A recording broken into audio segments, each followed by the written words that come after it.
Ketika seorang pejabat di Pusat Militer Nasional Indonesia menelpon tadi pagi, ini kesempatan untuk mengajukan sebuah pertanyaan dari bosman kepadanya. Apakah perang di Ukraina dimonitor dari jam ke jam? Di War Room, apakah ada kamera satelit yang bisa kita monitor gerakan militer di perang Ukraina? Jawabannya iya dan ada. Yang bosman pun langsung berkomentar, coba fokuskan kamera ke sisi barat Ukraina di perbatasan Polandia dan coba lihat gerakan tentara yang kira-kira ada sekitar 30 ribuan sedang mau ngedrill latihan perang simulasi di Norwegia. Semuanya tentara yang hadir di Norwegia dan Polandia adalah tentara anggota negara-negara NATO. Satu lagi, coba awasi terus gerakan militer di selatan di 3 kota pelabuhan Ukraina. Di sisi Polandia dan Norwegia sepertinya NATO serius menyiapkan ground trupnya. Dan untuk itu kita lanjut membaca taktik perang Rusia yang bergeser setelah dalam 1 minggu rencana A tidak berjalan dan sekarang menjalankan rencana B, C, dan mungkin sampai Z. Hal ini menjadi lebih menarik walau bengis, namun itulah kenyataan perang.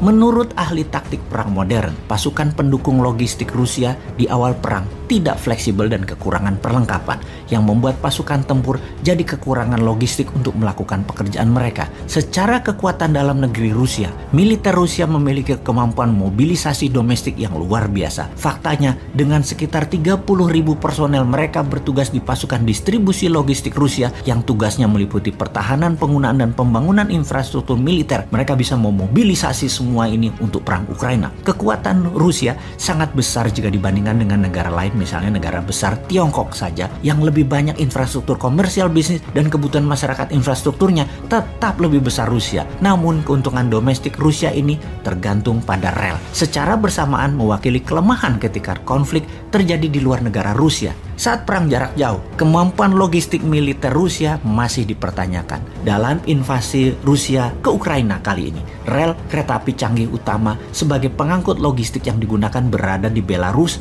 dan di Rusia. Jadi, untuk pasukan lebih lanjut ke Ukraina harus menggunakan truk. Ternyata Rusia tidak cukup truk. Disinilah bottleneck pertama dari logistik Rusia. Dari kereta api yang datang, banyak pindah ke truk. Kendaraannya kurang. Kita lanjut perubahan strategi yang jitu oleh Rusia kemudian. Inilah dinamisnya perang. Pada angkatan bersenjata Rusia, unit organisasi terbesar dari pasukan darat mereka biasanya didukung oleh 1 brigade dukungan material teknis pada dasarnya. Pasukan pendukung logistik mereka, masing-masing brigade ini terdiri dari 1.000 personil yang mengoperasikan 408 kendaraan pengangkut yang mampu mengangkut 1.870 ton kargo. Ini ternyata agak belum memadai pada saat awal peperangan Ukraina. Menurut pensiunan Letnan Kolonel Alek Versinin, pakar permodelan dan simulasi konflik militer pasukan Rusia, di bawah konfigurasi mereka saat ini, tentara darat Rusia sama sekali tidak mampu mendukung pertempuran lebih dari 90 mil atau 145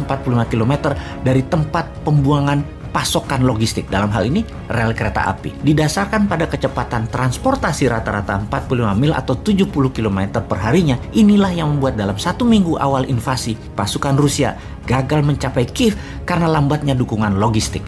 Selagi memperbaiki sistem logistik, Rusia merubah taktiknya sekarang dengan memperbanyak tembakan menggunakan artileri roket. Ini bukan roket menembak RPG tentunya yang digendong di pundak. Ini peluncur roket besar di atas truk atau di atas tank yang memerlukan pasukan pendukung logistik juga. Selain makanan, amunisi, dan bahan bakar, karena setiap roket memerlukan truk khusus untuk diangkut ke peluncur. Ini yang difokuskan oleh Rusia sekarang. Rusia kemudian menambah strateginya, yaitu bumi hangus ala Aleppo, Suriah. Strategi bumi hangus, serangan bertubi-tubi ke kota strategis agar menimbulkan efek trauma dan Zelensky menyerah, agaknya mulai menunjukkan efek positif bagi Rusia. Salah satunya mengakibatkan eksodus besar-besaran ke arah barat warga Ukraina. Masih sekitar fakta lapangan menunjukkan bahwa ketika pasukan Rusia menyerang, seharusnya pasukan Rusia dapat beroperasi secara mandiri tanpa dukungan logistik selama sekitar 3 atau 5 hari. Namun faktanya sekarang ternyata tidak lebih dari 2 hari sudah berantakan dan ditarik ke garis pertahanan. Di sisi Ukraina, pasokan pangan didapat dengan bantuan masyarakat dan bunker pangan yang sudah disiapkan jauh-jauh hari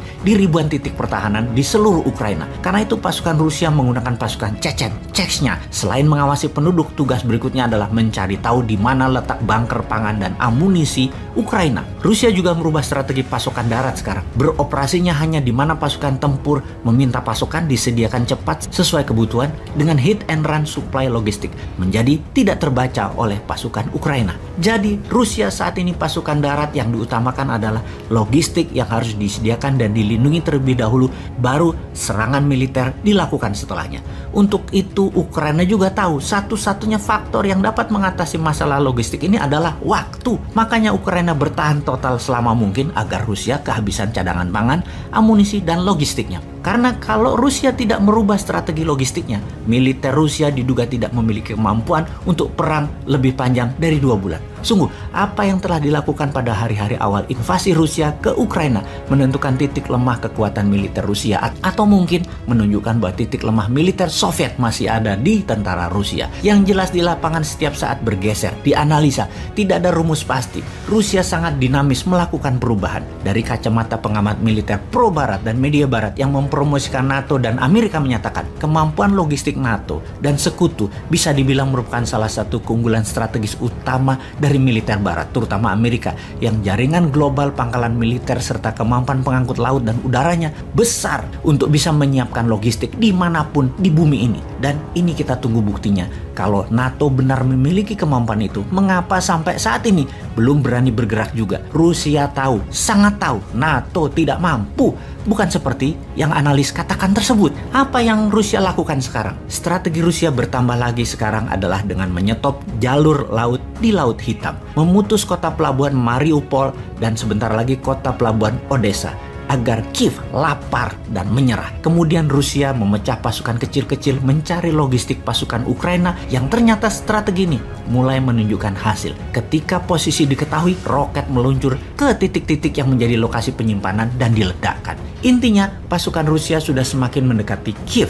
Sudah 3,4 juta warga Ukraina mengungsi ke luar negeri, yang terbanyak di Polandia yang sudah menampung 2 juta pengungsi lebih. Dalam perjalanan mereka yang bergerak pindah, sudah lebih 8 juta warga yang dalam 3 minggu ke depan bisa 7 juta warga Ukraina ke luar negara mereka bermigrasi.